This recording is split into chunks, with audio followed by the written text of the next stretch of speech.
Venezuela is very sick. Colombia is very sick too, run by a sick man who likes making cocaine and selling it to the United States. And he's not going to be doing it very long, let me tell you. By the way, you have to do something with Mexico. Mexico has to get their act together because they're pouring through Mexico, and we're going to have to do something. Right now, Greenland is covered with Russian and Chinese ships all over the place. We need Greenland from the standpoint of national security, and Denmark is not going to be able to do it. I can tell you. Bite my lips to hide the days I've lost. My sorry skin revealed a heavy cost.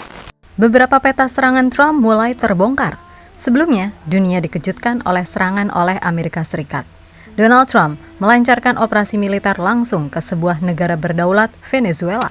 Dalam hitungan jam, ibu kota Caracas diguncang ledakan asap membumbung dari titik-titik vital. Lalu muncul satu klaim dari Donald Trump yang mengatakan, "Kami telah menguasai Venezuela." Presiden Nicolas Maduro ditangkap, dibawa ke AS, dan kini berdiri di pengadilan Amerika Serikat dengan tangan di borgol. Jelas ini adalah presiden paling berbahaya dalam sejarah modern. Tapi Venezuela bukan tujuan akhir. Dalam pernyataan-pernyataannya, Trump mulai membuka peta yang lebih besar, lebih luas, lebih agresif. Nama-nama negara mulai disebut satu persatu. Setidaknya ada 5 negara jadi target selanjutnya, termasuk Kolombia, Meksiko, dan Greenland. Dan saat sebagian dunia masih terpaku pada Venezuela, blok kekuatan global lain akhirnya bergerak. BRICS tidak tinggal diam.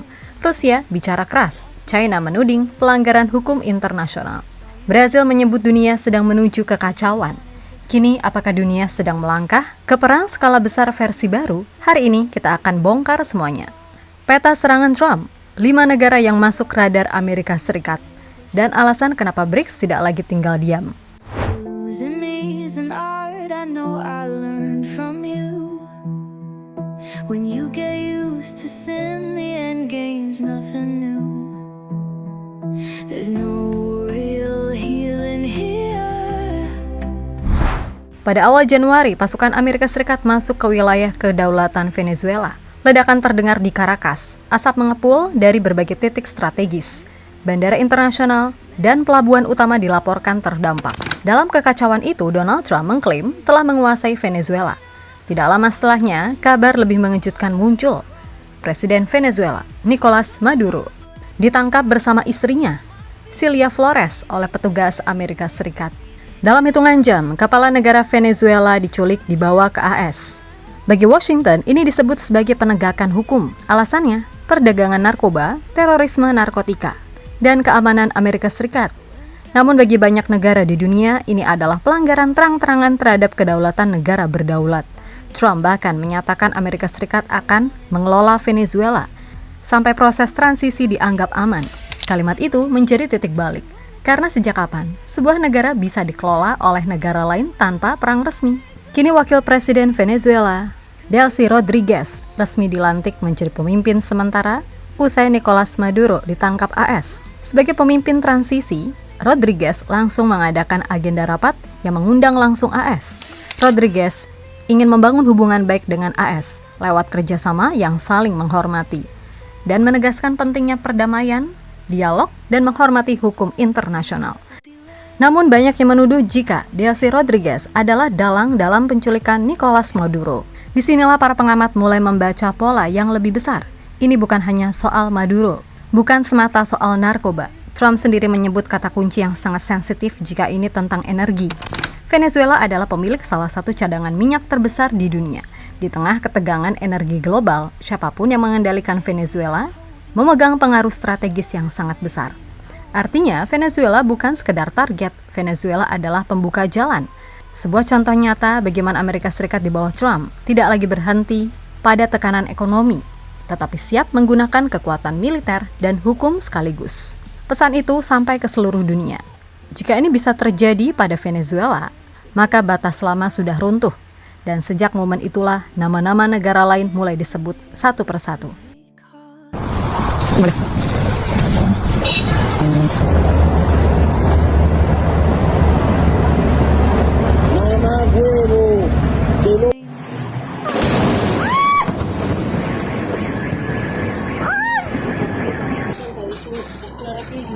The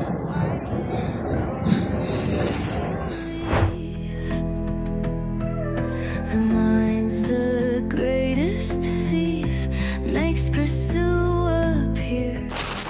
Beberapa hari setelah Venezuela diguncang operasi militer, Nicolas Maduro muncul di pengadilan federal Amerika Serikat. Seorang presiden yang diborgol dengan mengenakan baju tahanan, dikawal Marshal Amerika, dan berdiri di ruang sidang Manhattan, New York. Di hadapan hakim federal, Maduro sempat mengucapkan Happy New Year dan tegas mengatakan, "Saya diculik.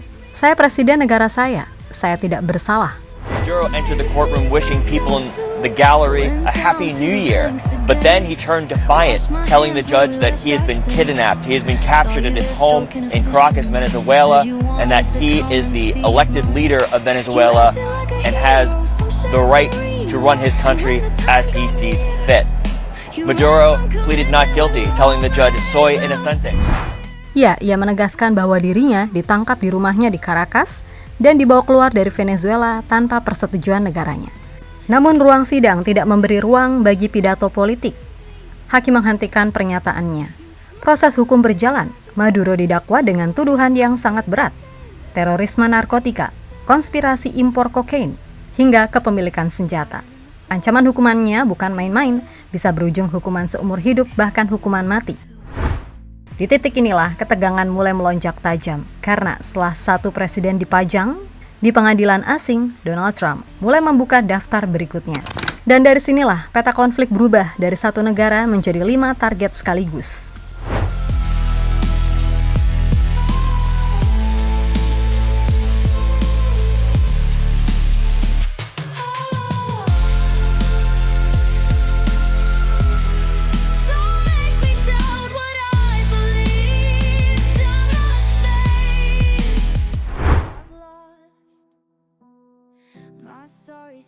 Setelah Venezuela, Donald Trump mulai melakukan sesuatu yang jauh lebih berbahaya. Ia menyebut nama negara lain secara terbuka. Target pertama, Kolombia. Trump menyebut Kolombia sebagai negara yang sangat sakit. Ia menyerang langsung presidennya dan menuduh Kolombia menjadi pusat produksi kokain yang mengalir ke Amerika Serikat. Ketika ditanya apakah operasi militer seperti di Venezuela bisa terjadi di Kolombia, jawaban Trump singkat dan mengerikan. Sounds good to me. Well, it's very sick. Colombia is very sick too, run by a sick man who likes making cocaine and selling it to the United States, and he's not going to be doing it very long, let me tell you. What does that mean? He's not going to be doing it very long. He's not doing it very long. He has cocaine mills and cocaine factories. He's not going to be doing it very long. So there will be an operation by the U.S. and It sounds good to me. Yeah. You know why? Because Ya, Kolombia bukan sekedar negara tetangga Venezuela. Kolombia adalah sekutu lama Amerika Serikat di Amerika Latin. Jika Kolombia masuk radar, artinya tidak ada lagi status aman. Target kedua, Meksiko. Nama Meksiko kembali muncul dengan nada ancaman. Trump menuding Meksiko gagal menghentikan kartel narkoba dan arus migran ke Amerika Serikat.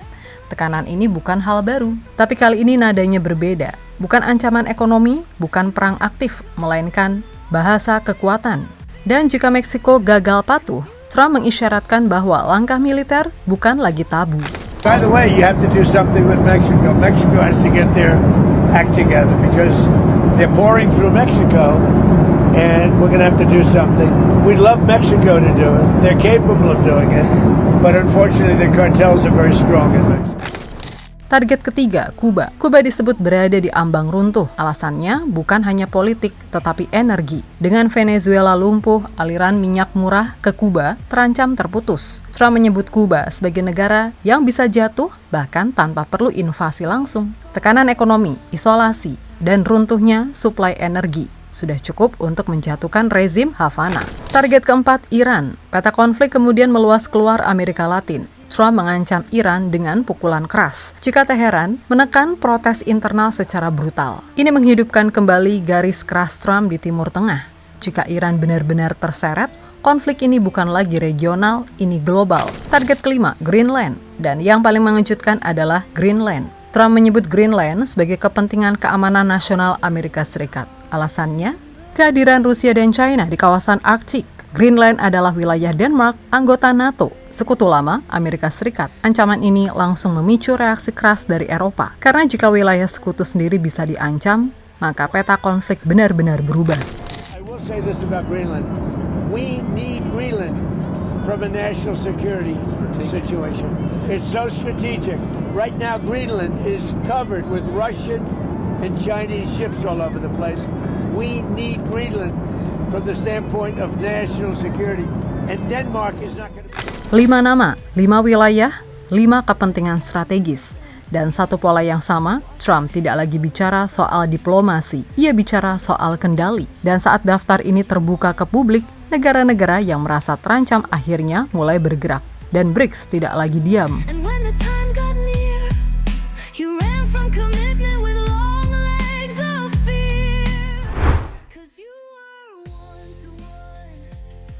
Dunia tidak lagi diam, dan suara paling keras datang dari satu blok kekuatan besar, BRICS.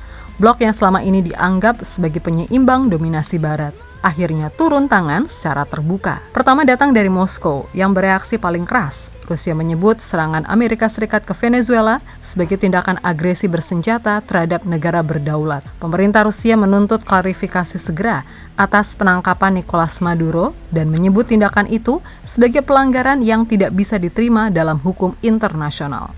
Bagi Rusia, apa yang terjadi di Venezuela bukan soal siapa yang memerintah Caracas, ini soal presiden berbahaya. Jika satu negara bisa menculik presiden negara lain, maka sistem internasional runtuh. China juga tidak menahan diri. Beijing menyebut aksi Amerika Serikat sebagai tindakan hegemonik dan pelanggaran terang-terangan terhadap piagam PBB. China menegaskan bahwa tidak ada satu negara pun yang berhak menggunakan kekuatan militer untuk menjatuhkan pemimpin negara lain. Pernyataan ini bukan sekedar retorika, ini adalah peringatan geopolitik. Sedangkan Presiden Brazil, Luiz Inácio Lula da Silva, mengeluarkan pernyataan tegas. Ia menyebut serangan Amerika Serikat telah melampaui batas yang bisa diterima. Menurut Lula, menyerang negara lain secara sepihak adalah langkah pertama menuju dunia yang dipenuhi kekacauan, kekerasan, dan ketidakstabilan. Brazil mendesak agar Perserikatan Bangsa-Bangsa segera bertindak. Ini adalah sinyal bahwa Amerika Latin tidak ingin kembali ke era intervensi. Lalu Afrika Selatan juga menyampaikan kecaman keras di forum PBB. Mereka menyebut aksi Amerika Serikat sebagai pelanggaran nyata terhadap piagam PBB dan mengingatkan dunia pada trauma intervensi militer di Irak dan Libya. Afrika Selatan bahkan menyerukan sidang khusus Dewan Keamanan PBB untuk membahas tindakan sepihak Amerika Serikat. Dan India sebagai ketua BRICS saat ini memilih langkah yang lebih hati-hati. New Delhi tidak secara langsung mengecam Amerika Serikat, namun menyatakan keprihatinan mendalam atas perkembangan di Venezuela. India menyerukan dialog dan penyelesaian damai, sekaligus mengeluarkan peringatan perjalanan bagi warganya di Venezuela. Dan negara-negara BRICS Plus dan Global South mulai menggunakan istilah yang semakin keras, agresi, hegemoni, kolonialisme gaya baru.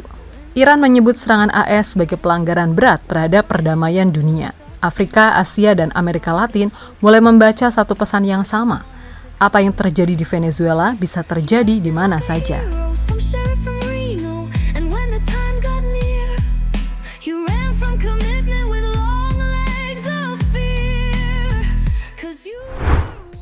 Venezuela sudah menjadi contoh, 5 negara sudah masuk radar, dan BRICS sudah mulai bergerak. Ketika kekuatan militer, hukum, dan energi digunakan tanpa batas, maka satu kesalahan kecil bisa memicu konflik besar. Hari ini Venezuela, besok bisa negara lain. Siapa yang akan jadi target berikutnya? Dan apakah ini akan menjadi perang skala besar?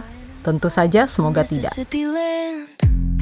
I was a coward too. I was a coward.